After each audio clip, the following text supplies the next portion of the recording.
We usually introduce this Tuesday class by saying that we are going to talk in the Sikha, and then after all elaboration, we will try and, so to speak, find ourselves in the Sikha, how it applies to us, how we are participants in the concept of the Sikha. Today's Sikha is precisely that message. That's what the Sikha is about.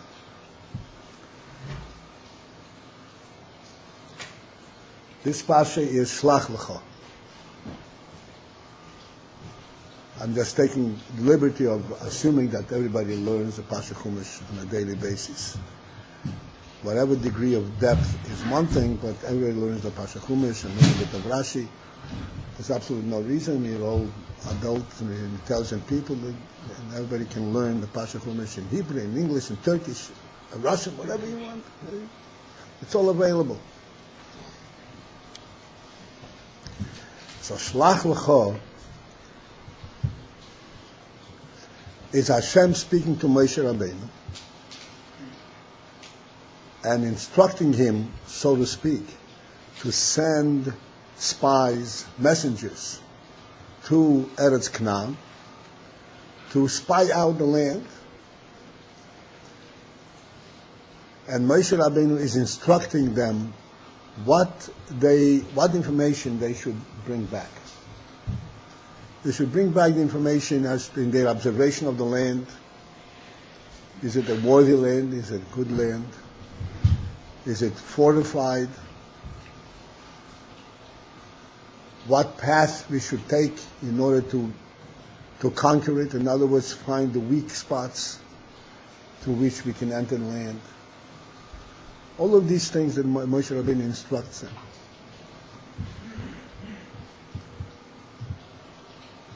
And superficially, and at a glance, it appears that in fact Hashem told Moshe, send these shluchim, send these spies.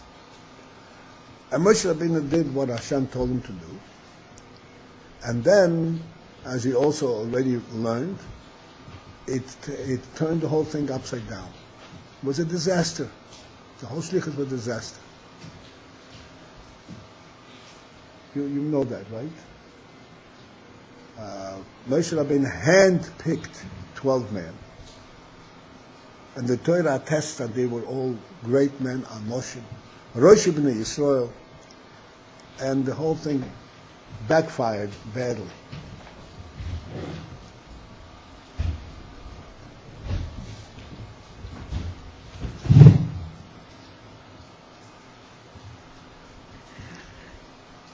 In the middle of all that, Rashi makes a comment. Rashi says that Shlach L'cha, Shlach L'cha means send for yourself. What's L'cha? Should say Shlach, send. What's L'cha? The answer is L'cha, it means based on your own decision.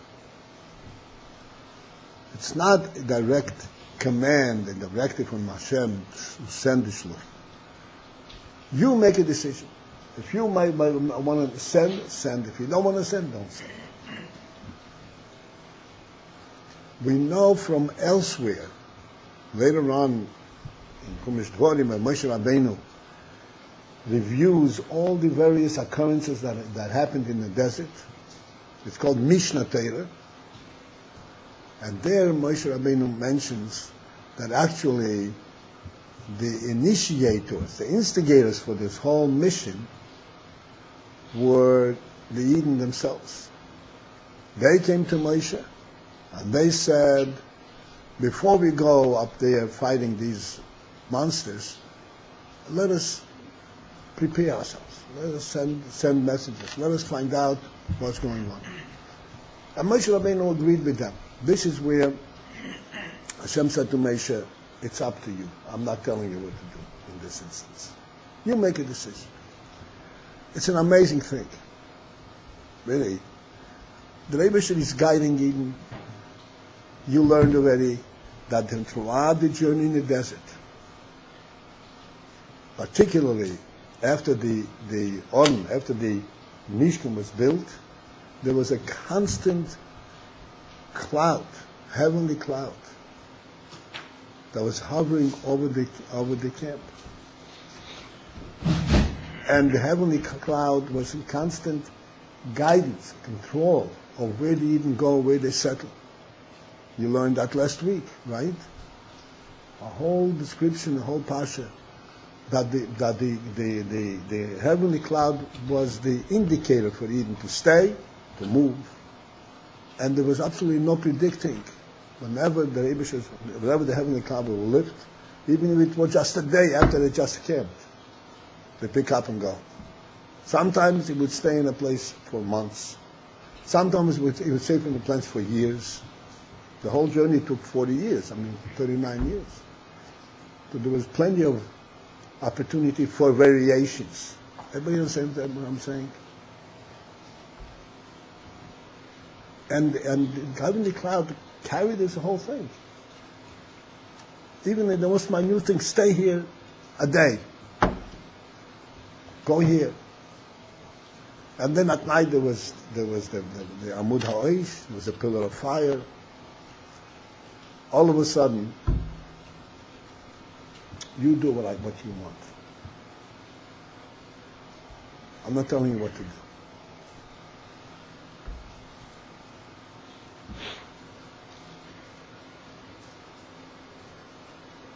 Sounds like a letdown,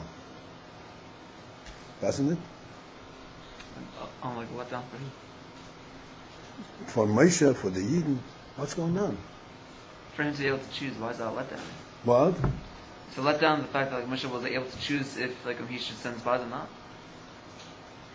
It's a letdown from being in total guidance, supervision, support.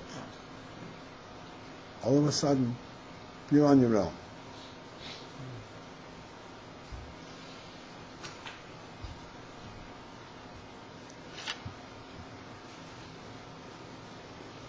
By the way, What? Moshe asked them, don't go to this place, don't go to spy. My opinion. Okay? If I send somebody to listen, I wouldn't go. If you have to go, go. But my opinion, don't go. You never said so. No, Moshe didn't say that. No, you want to go, go. Moshe didn't say that. Okay? Moshe didn't say that.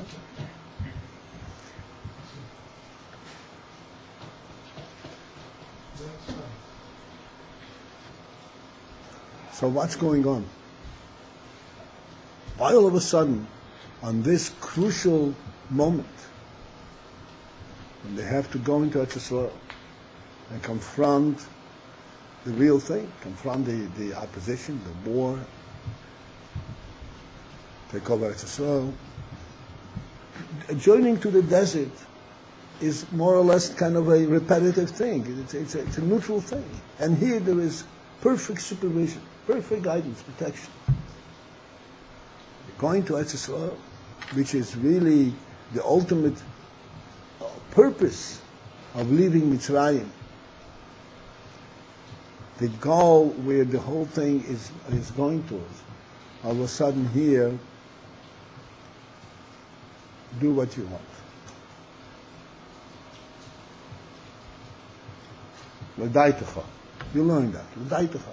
Ani eni mitzav lecha. I'm not commanding you. Do what you think.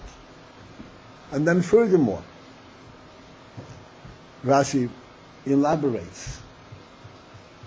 And he says that if implied in what Hashem said to him, L'cho, everybody understands what I'm saying, right? Implied is that I already told them it's a good land. I already told them they have nothing to fear. If they want to send, send.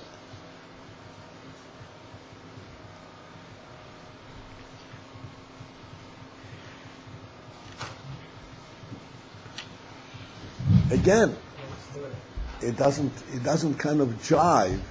What jive means, it doesn't fit with the general process, with the general guidance that they've been getting till this moment.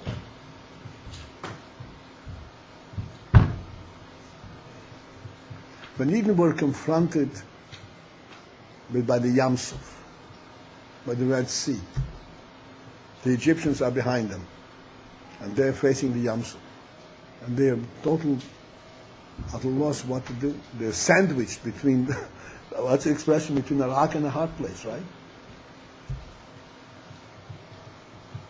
And Hashem said to them, what? You worried? You go. What are you told to do? Don't worry about it. Don't worry. Just go. Remember that one? Just go. Where are we going to go? Just go. And what happened? They went, the sea split, and the sea split. Forget about the Knaanim and the Egyptians. The sea split. And they went right through. And this is how they were guided throughout these 40 years. They were walking in a desert, a dangerous place. The desert is a very dangerous place, very difficult place to travel in, from many, many aspects. Desert is very hot and makes you sleep also. Everything is, it's a terrible place. And the desert is full of very poisonous animals. That's what desert is. Scorpions and snakes. And all that was taken care of. Rashi says the Onon, the heavenly cloud was traveling in front of them at a distance of 3 days ahead of their coming, and everything was paved out, it was clear. By the time they got there, it was a Gan Eden. They just walked through on straight land. This is how they were guided throughout the desert. I'm elaborating on this for us to understand the implication and the heavy message in this. It meant nothing for Hashem to go and wipe out the Knaanim. Just pass through and bring it into Yisrael. All of a sudden, no. Hashem is clearing off all the snakes, all the scorpions. Not only that, He is creating even ground. There's no valleys, no hills. Manmiches Hagaveya, Magbiyas Anomuch. They had really a most pleasant walk that you can imagine. A stroll through the desert.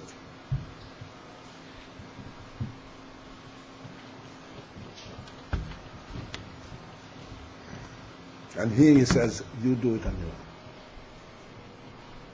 What's the key to understand this? The key is that here they are going to enter Eretz Yisrael. What is the entry into Eretz Yisrael signify? What is it all about? Entry into Yisrael is to establish a Jewish land in this land that Hashem chose. And effectively to bring and reveal and transform a physical entity into a godly entity. This is what this journey is all about. In terms, in the expressions that Chassidus uses, which I'm sure certainly are very familiar with. What is it? Dira.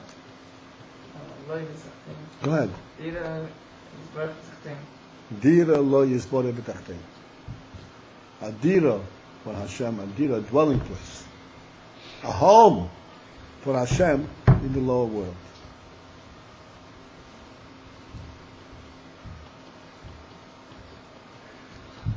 And this is the key to understand what was happening here.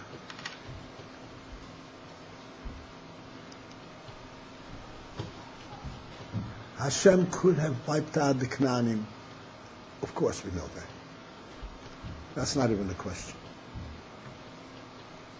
But then, that would not be, that land, that established country would not be B'tachtoinim. It would not have gone through. B'tachtoinim means it would not have taken into account the natural forces It superseded nature. Hashem, could have, of course, superseded nature. But the point over here is not to supersede nature. The point over here is to permeate. Permeate? I know you know. Everybody else knows. Permeate. Break through. Go right into nature itself. Nature itself should recognize godliness. Not that you should prove to nature that God is the boss. That's not enough. It should be recognized from the nature's perspective itself. Nature itself should scream, I understand the truth, and the truth is godliness. That is Jadira Betachtoinim, on the lower elements. If the lower elements are negated, are ignored, and you just take over and you bring a godly element to this, that's not Betachtoinim. You took over my territory and you build an ark over here. But the territory itself remained Tachtoin. You follow what I'm saying? Just the sun comes every day and makes light. Does it transform the world into light? The world remains dark even while the sun is shining. Except the darkness is dissipated in front of the light. The minute the light moves away, what happens? The natural darkness is right back. You haven't really transformed anything. Dira B'Tachtonim means that you're transforming it. The Tachtonim actually recognize and underground the truth, the godly truth. That's Dira B'Tachtonim.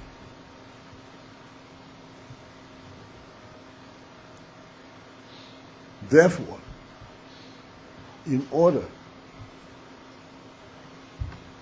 to fulfill this mission and accomplish this task to the fullest, clearly it had to go through a tachtoinim process. It had to go through a natural process. If it goes through a supernatural process, you don't have the recognition from nature that this is the truth. You've ignored it.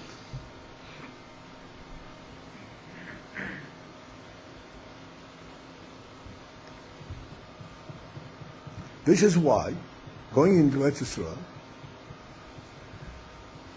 Eden had to prepare themselves. They had to go to war. They had to face the enemy. Although, ultimately, the victory in all these wars was all a miraculous victory. Clearly, this little band of Eden facing to this huge land with 31 different kings, as it says, Lamed Aleph Malochim in Eretz Yisrael. 31 different kings that had their own armies, attacking from all sides. And Eden were victorious. This was all a miracle.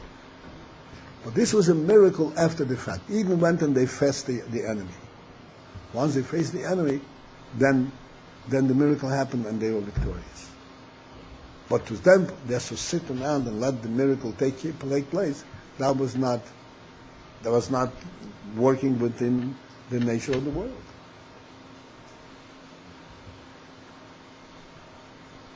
Eden had to demonstrate that they are prepared, that they are not scared, that they recognize the truth, that Hashem's truth permeates the whole nature, and therefore they're facing the enemy. And they're going to fight, and Hashem will help them to fight the enemy. But they have to first face it. There's an interesting,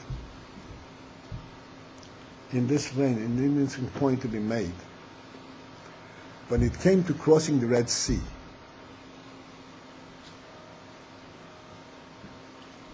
there also, Eden were challenged to recognize Hashem's truth from within nature. Like I said, even we're sandwiched between Mitzrayim and the Yam Suf. And Hashem said, don't worry, the Yam Suf is going to split. So split it now. So why do you have to sit between these two sandwiches and you don't know what to do? Either I split the sea, let it dry up, and Eden will just, and the whole fear will dissipate. No, doesn't happen.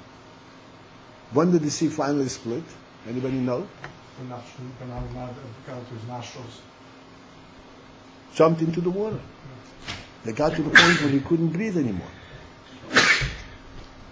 Right? I do what you tell me to do. The best I can. And then it's up to you. That's how far the Rebbe led them and demanded it. Why? Because the point is that he didn't have to recognize. The world conceals, the world completely misrepresents the truth.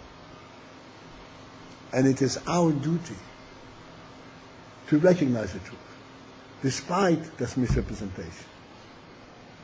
And how do we recognize the truth? By sitting in yeshiva and contemplating, I believe, I said, logically. No. You face it.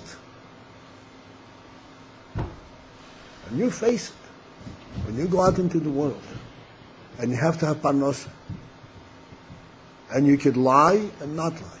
You can steal and not steal. And you decide not to steal and not to lie. That's when you're saying, this is the real thing. This is the real thing. But I'm struggling, yes. Now, ask Hashem to help you.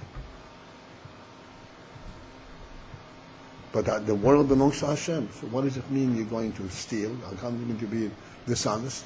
In whose world are you functioning? Some strange place in Hashem's world. So you have to function according to Hashem's rules. Okay? And this is what happened by the Kriyas Yam Suf. The biggest miracle that the world had ever seen did not happen independently of Eden. Eden had to clearly declare with their own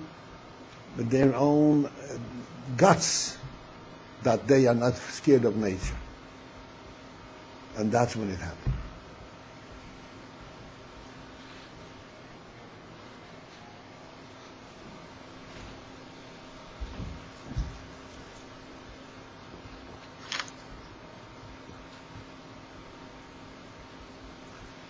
So here, when we come to conquering Eretz Yisrael and establishing Hashem's kingdom on earth, here that element was in the strongest demand and requirement. There had to be something that even on their own make a decision. Yes, we do it this, we don't do it. And that's why Hashem said over here to Moshe, I'm not going to tell you what to do. Amazing thing. L'daitecha. L'daitecha does not only mean l'daitecha for Moshe Rabbeinu's das. Moshe Rabbeinu had absolutely no qualms, no doubts. But Moshe Rabbeinu was not alone. Moshe Rabbeinu was leading a huge nation. And Moshe Rabbeinu judged where the mind of the Yidden is. They said to them, you want to send messages? What for? He said, no, we need it. We need it. I mean, you need it? Okay. Okay, what? The biggest mistake in Jewish life. We need it. We We need it. And Moshe Rabbeinu said, if you need it, then we have to do it.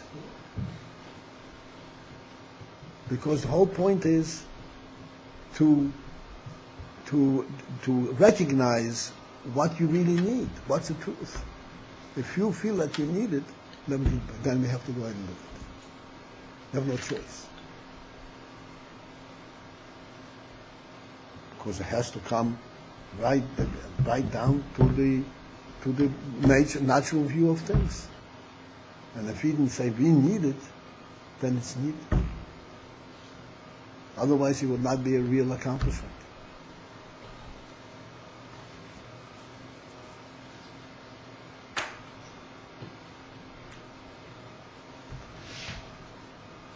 And then, of course, we know what happened. The Meraglim, these great men, leaders in Israel, all 12 of them, 10 out of 12 failed the test.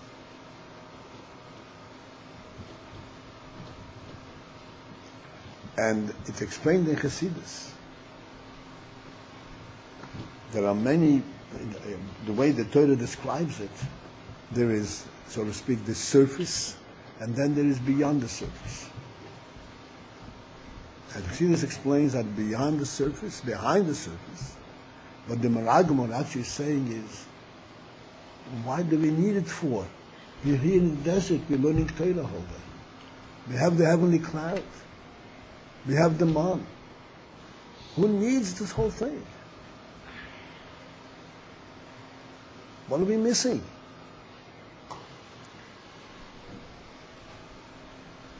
We want to grow and grow and grow higher and higher.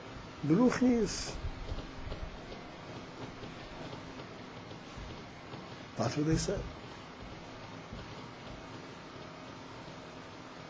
As a result of that, they failed in their mission, in their godly mission. There's a godly mission in life. It's not a question of building yourself up, how great you become. Are you a scholar? Are you a good person? That's not even the question. The question is, are you fulfilling your mission? Your particular shlichus. Every Yid is a shliach from the Meibus. Every Yid has a neshama. The neshama is a shliach. This individual neshama is a shliach for the Meibus to transform and illuminate its little place in the world.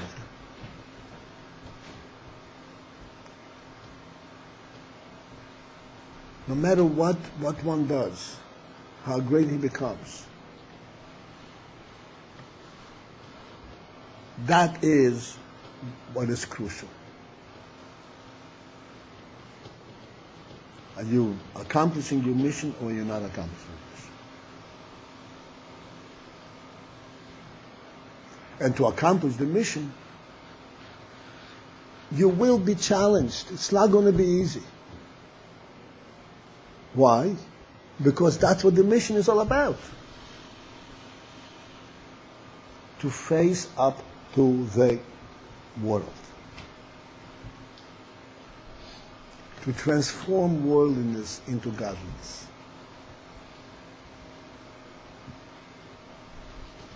That's exactly what the mission is all about.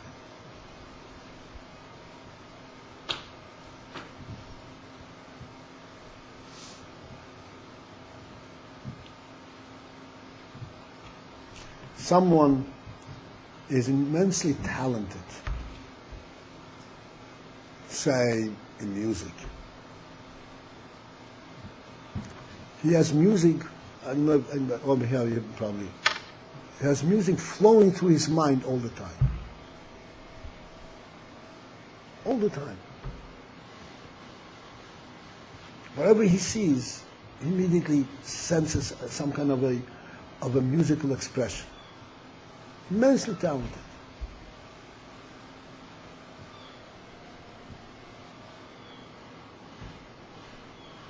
And he's sitting there a whole day and he's experiencing these musical experiences. So we tell him, you are not fulfilling your mission. Because you're not bringing this music down into into the world. What do I need to do? Well, you have to learn notes. You have to learn how to write notes, how to write your music, how to put it together on paper, and how to perform it, how to have others perform it. Otherwise, you're failing in the mission. Just, well, that's so tedious. Why do I need to? Yeah, I'm much higher than that. I'm flying in music. You understand? You can fly in music if you do not create it, bring it down, so that you are expressing through your music and you're inspiring through your music the world. Then you don't accomplish anything. This is the talent that Hashem gave you. Now, what do you do with it? This is similar to the experience of the Meraglim and Eretz Yisrael. The Meraglim were great men, scholars. They were all Rosh Yeshivas. Each one of them was a head of a yeshiva. Okay. What do you want me to do? That's right. Yeah. Fulfill your mission. There's a story from Rebbe Rashab. Rebbe Rashab, everybody heard of Rebbe Rashab? Of course. Yeah, of course. Rebbe Rashab is the one who made the yeshiva. It's called Temchet Min. Everybody knows that too, right? Tesla Velo, 1897. What? Tesla Velo, that's my birthday. But in 1897. 1897. So that's not your birthday. No, Okay. sometimes I feel it. I was just going to stand up for it. No, rather than stand for me.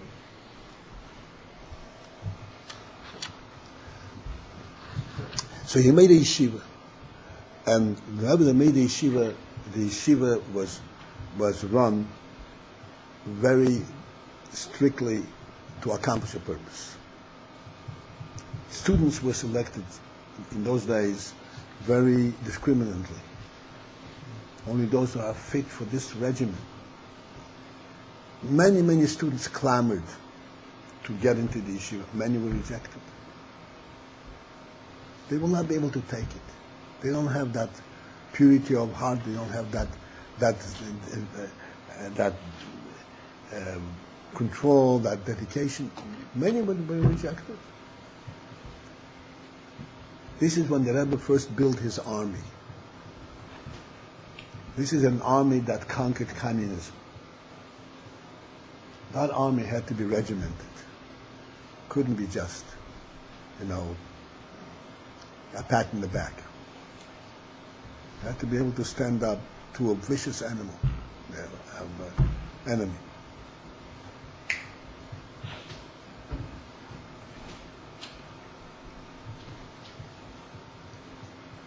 So the Rebbe, and the yeshiva was not only all the Bachim. The yeshiva consisted of all grades. Precisely, I don't know, but there were many grades. There were, individual chadorim, that there were rabbis in rooms, this Rebbe, at this level, and that level, and so forth. And the Rebbe Rashab himself would, unannounced, visit these chadorim from time to time. Just to see what's going on, just to listen to the shir, what the teacher is teaching. One time he came into one of these chadorim, one of these rooms, and a brilliant scholar was delivering a pilpul shir, a shir in Gemara. And he delivered a brilliant pilpul. But this brilliant pilpul was not fit for these students. For these young students, it wasn't suitable. They may get excited, about hearing this, but this was not something that they can absorb, that they can actually relate to. And he was standing there and was all excited about his people, about the Kashin, the Teretz, from all over the place, from Shas and Poskim and from Rambam, everywhere. It was very impressive delivery.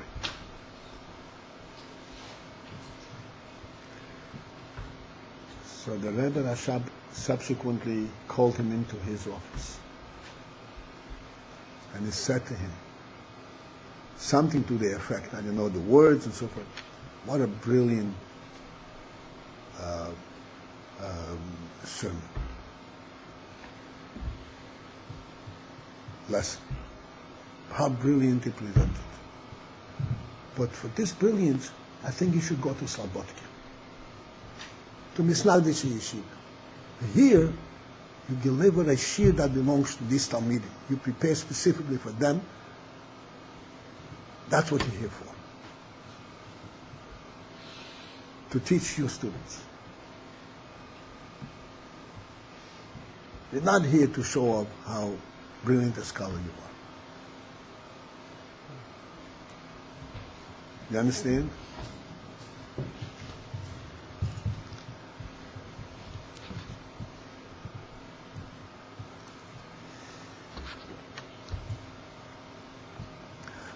So coming at this crucial moment, when Yidden was supposed to going to Israel, that's when Hashem actually said, okay, your turn.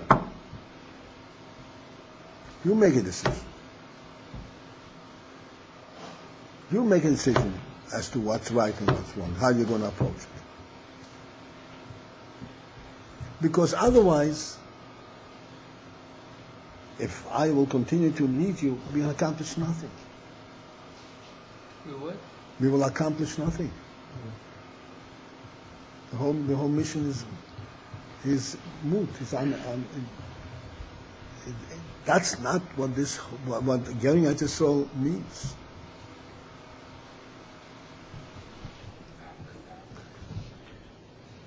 This is l'daitecha. This is what l'daitecha. Hashem said l'daitecha. Your opinion. You judge what has to be done. And then they sent this shluchim, these messengers, these spies, and they failed. That's how it happens. Ultimately, 4 years later, they accomplished their mission. Whatever it takes, it has to be accomplished right.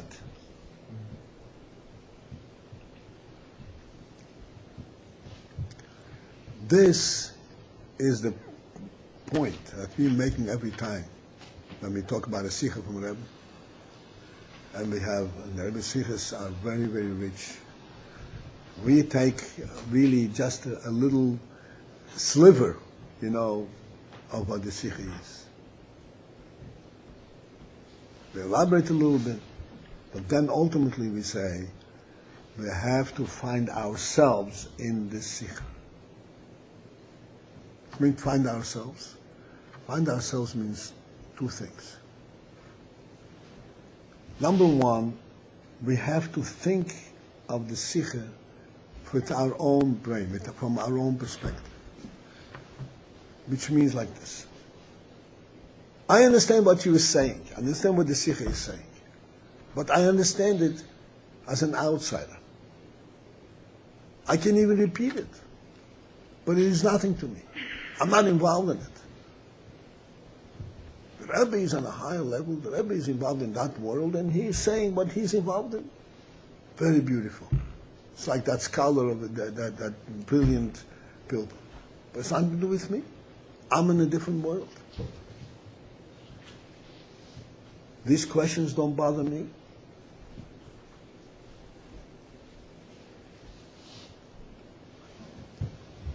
This is what we're saying. It's imperative, not important. Imperative. Imperative means it's a must. This is what learning Torah is all about. This is what growing up. What's the meaning of maturity? Everyone knows what maturity? I've heard of it. You heard of it.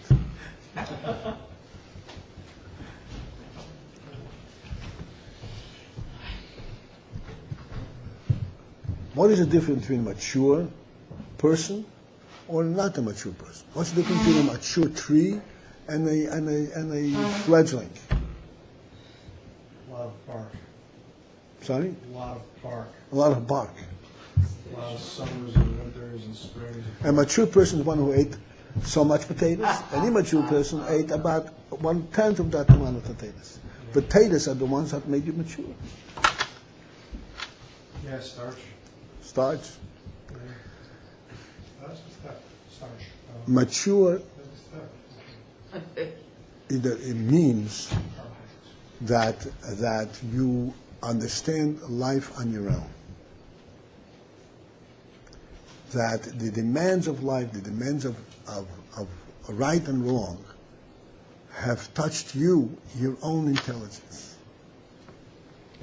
And you're looking to do the right thing, not because, who knows, maybe this guy is gonna see me and I'm gonna be embarrassed, or somebody's gonna punish you. No. Because I myself am concerned about doing the right thing. Why am I concerned being? Because I have a neshama. And I'm concerned. I want to, my neshama is pushing me to do the right thing. For no other reason than the fact that this is who I am. Just like a mature tree.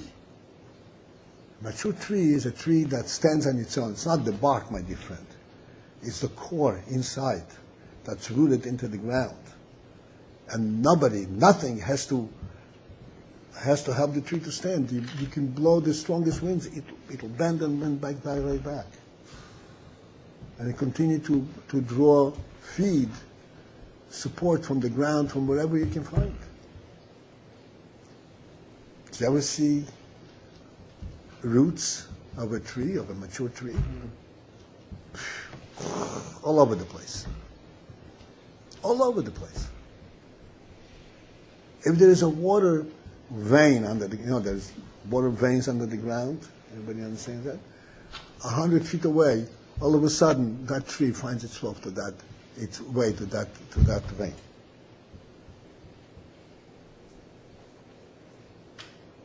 That's a mature tree. That's a mature human being. A human being who is not mature, he also eats good food, but he's waiting for his mommy to serve it to him.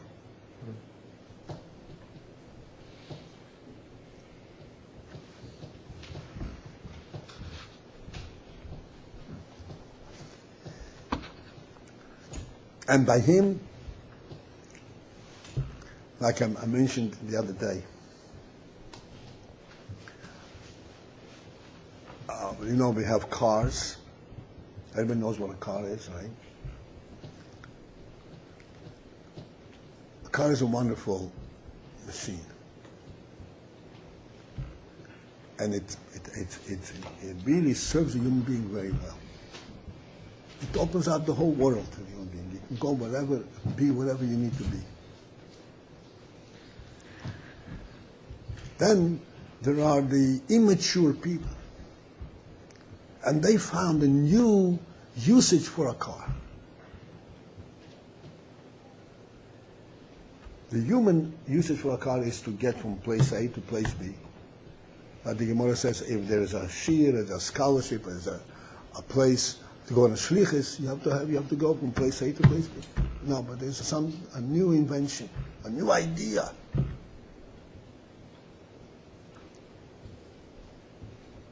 This mature child found out a new usage for a car. The reason I say he's mature because he's able to drive a car. But he doesn't have an idea what life is about. What is it? He goes on the racetrack. And he sits down in his car, revs it up to 180 miles per hour, and where does he go?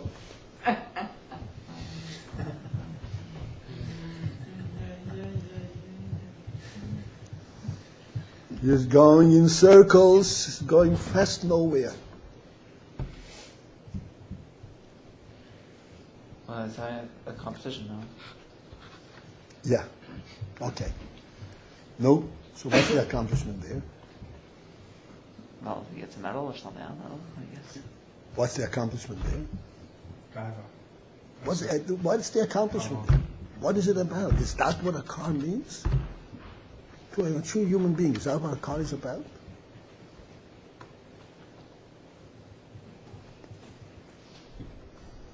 Today's stupid world. There is competition.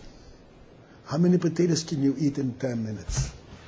I'm not talking about potatoes, some other food. No, there was a hot dog. Hot dog. Contest. Hot dog competition.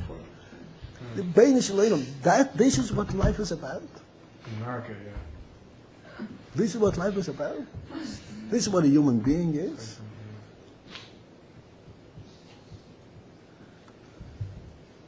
This is what L'daitecha means. You are here to establish and to show a godly kingdom on this earth. You have to eat hot dogs. You have to eat potatoes. You have to take a walk. You have to drive a car. You do all of these things. But there has to be some kind of a godly meaning to what you're doing. Otherwise, you're going in this wide circle. It's absolutely insane. Idiocy.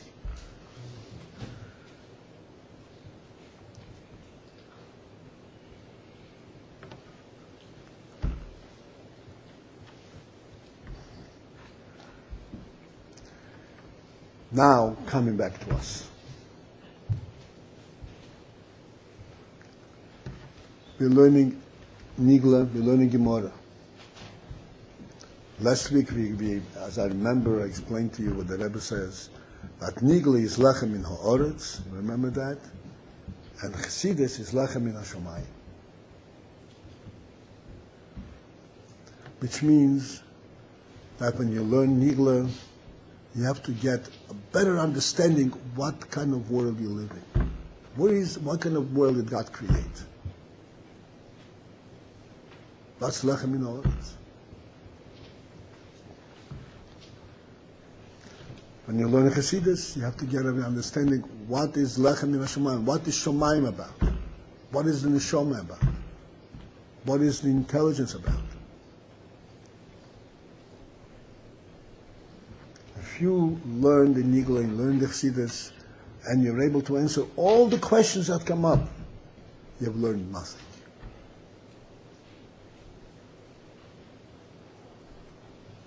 You learned it. But then you have to have a personal relationship to what you learned.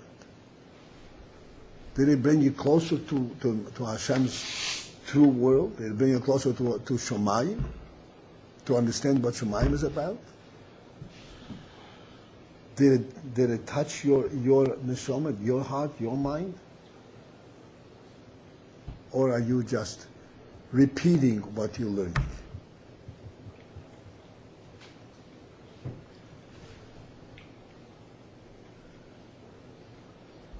I mentioned not very long ago, a little while ago, what it says, the Chassidus, based on how the Chassidus interprets a pasuk. It says, Zois HaTorah Odom. This will come, but this is now Shlach, Koirach, Chukas, Pashas Chukas. Zois HaTorah Odom Ki Yomus Be'ir. It says, Zois HaTorah Odom. It's kind of stopping, a little bit differently, intoning different words in different forms than the simple pshat. But it means the Torah is reflecting Odom. The Torah is the human being, and the human being is Torah.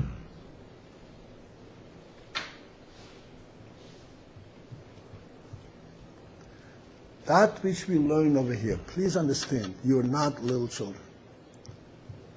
Each one of you is with 1/2 foot outside of the yeshiva. You're here fully, you're learning, but essentially, you're preparing to face the world. Not like, 5th graders Well, the world is just forever. I'm going to be yeshiva forever. It's not forever. If any one of you thinks, oh, I'll be in yeshiva 5 more years, you'll be tragically shaken up. What? No, I have to go out and live in the world. I have to do my thing, right? I don't have 5 years. Some of us don't have 2 years. But if we can, maybe we should. If you're bent on eating potatoes, we should. But but our duty is to understand what this is all about. No, I'm sorry, I mean, should go to yeshiva for 2 years, 5 years if we can, not potatoes. If we Sorry. can, Yeah. we can. The point is that most of us can't. Yeah. We have to, each one has to have a sense of responsibility for their own purpose, what this is all about in here.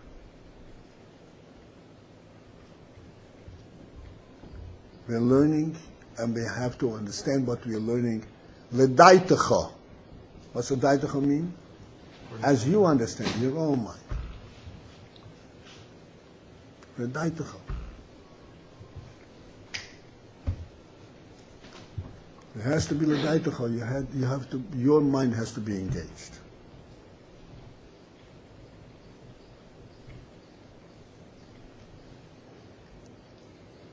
If the Torah says, Lechem in ha'aretz, in other words, the Torah says, this is how you adjudicate this case.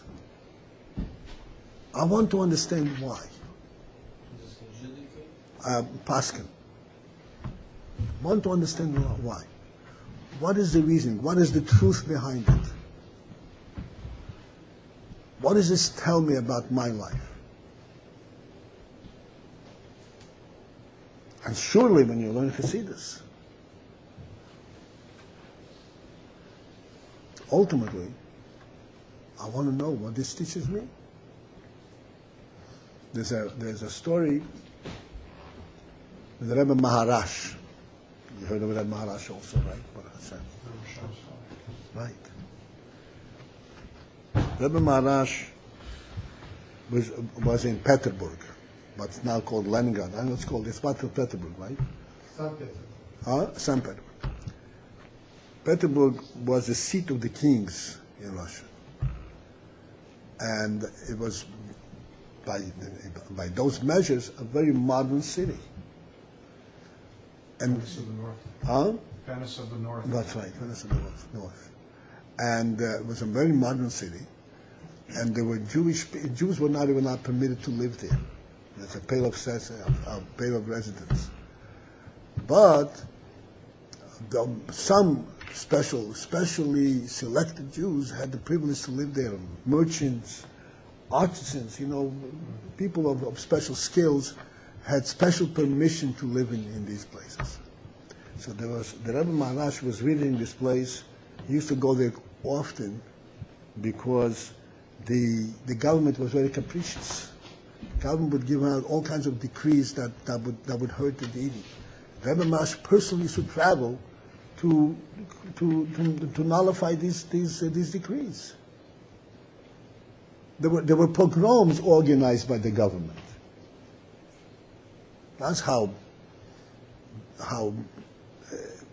savage our government was. So the Rebbe Maharash was in Petersburg this day, and there were, as I said, there were Jewish families living there. They were all quite well off and quote unquote educated. So this Chosid came to the Rebbe Maharash, and he brought his young son with him. I don't remember, I think he was 15 years old, a young son.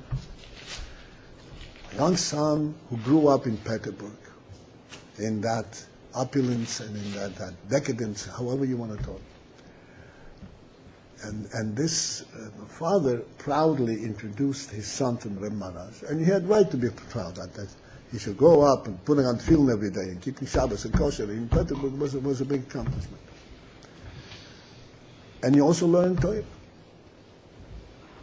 So this father introduced his son to Reb Maharash, the expression fits more in Yiddish, but I'll try to translate. He introduced his son to Reb Maharash, and he said that this son had already learned out the whole Tanya. Uzgelernt. He learned out. He went through and he learned out. He took the whole Tanya and learned it and taught it to him. Like in English also there is an expression, right? Committed to memory. Right? You take it and commit it to memory. You learned out the whole Tanya. It's wonderful.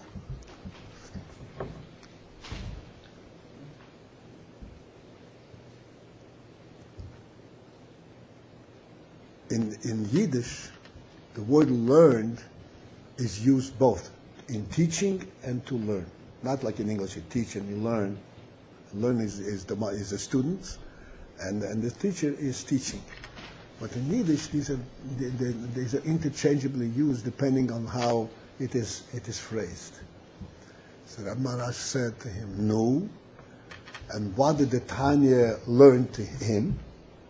In other words, what did the Tanya teach him? He learned out the whole Tanya. But what did the Tanya teach him?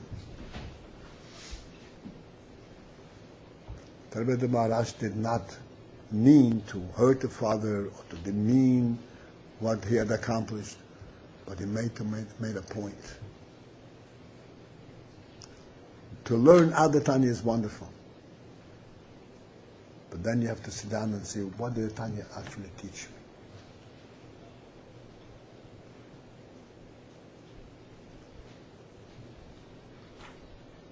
This is what we hear about. If what we learn teaches us, then we are preparing for life. Then we'll mature.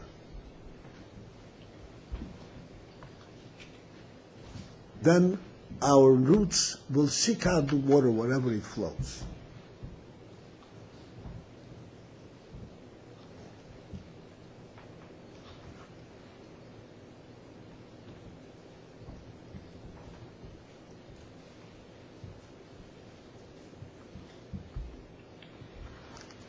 You know the electric poles? Also made of wood. The tall electric poles that carry electric wires, also made of wood. Those poles don't have roots.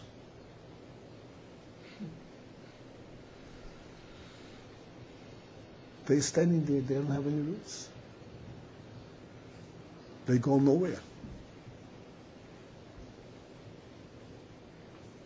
We have to shoot roots. We have to shoot out roots. Seek out where is life, where is the water, where is the fresh water, where is the fresh air.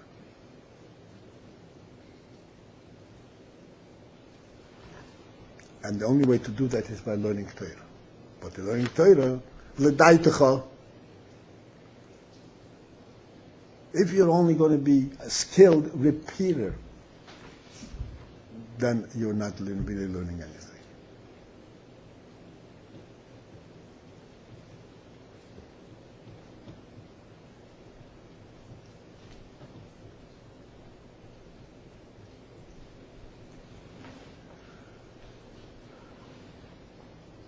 Every day, I said, we're talking about mature adults. Every day, at the end of the day, we have to sit down and take an accounting. What did I learn today? Make a little notes. Today I learned A, B, C, D. Aleph, Beis, Gimel, Dalet. And then we look at the Aleph and say, okay, what does this mean to me? We look at the Beis, what does that mean to me? We look at the Gimel, what does that mean to me? And if I fail to see that, I'll make a mental note. And tomorrow, I will ask my teacher. I failed to see what that means to me. Excuse me one second, this is very important. Okay, I'll call him back. You understand? just to learn a day and go to sleep, even if you kept your Seder and everything, is fine. It's fine for an 18-year-old, for a 20-year-old. For us, it's not fine. We have to learn something. We have to grow every day.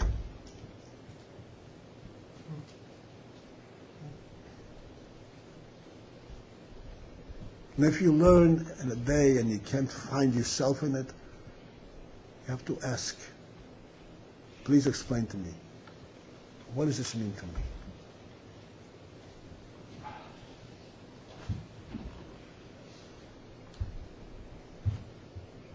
That's the way you would want to learn.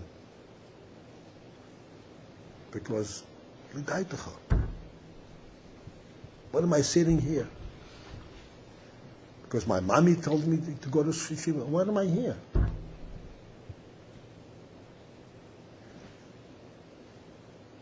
What did I accomplish?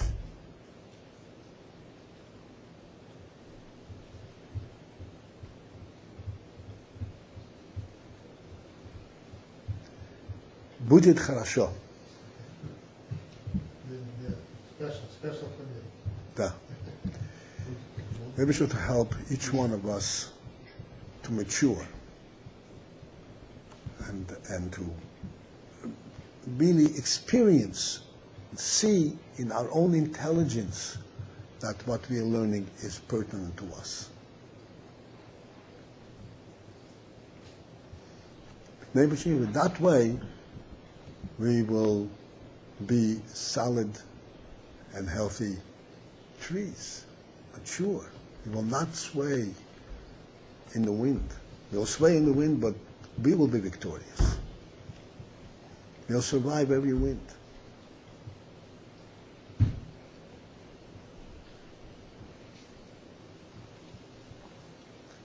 Bracha v'atzlacha. Amen.